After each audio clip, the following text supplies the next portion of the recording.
بسم الله الرحمن الرحيم. بسم الله والصلاة والسلام على رسول الله. تعالوا بقى نشوف.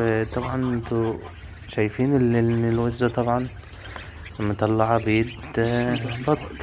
طبعا ده الكلام ده مش حقيقي طبعا. اللي عندي البطة طلعت البط و...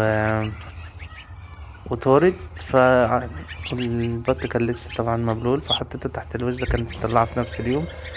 طبعا من رابع المستحيلات اللي البط تطلع بيض البط، لان بيض البط ضعيف بالنسبة لبيض الوز يعني، فكده كده لازم هتكسره.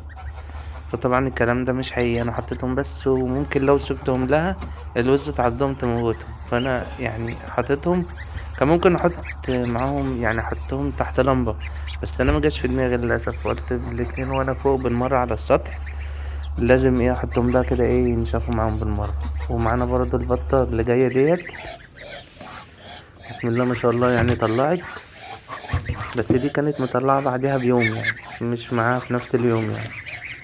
طبعا كنت حاططها راقدة في كرتونة، فطبعا شفت شكل الكرتونة فقلت هي اكيد موتتهم يعني. بس هي الحمد لله كانت. بس أنا يعني بشيل الكرتونة وخايف الاقي حاجة تحتها ميتة، بس هي الحمد لله يعني مكانتش موت. بس طبعا غبية غبية في العض، يعني بتعور الايد يعني، مش اللي هي مجرد تعض عضة خفيفة كده. وبعدين عندها عادة وحشة قوي، كل ما تيجي تقرب منها عشان تاخد منها حاجة لازم تعمل حمام على البيت، تبوظ البيت كله.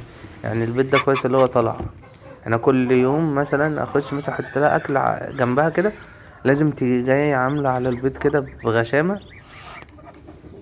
تيجي وعاملة حمام على البيت. هي تقريبا مطلعة لي بتاع حوالي 12 او 13، وربنا يكرم يعني. بس هي البطة دي تبع والدتي مش تبعي يعني.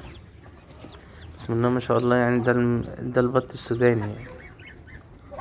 بسم الله ما شاء الله يعني حاجة كويسة أوي يعني. واللي عنده في البيت أنواع من ديت برضو أكيد بتسند معاه في البيت يعني، في الأكل والشرب وكده.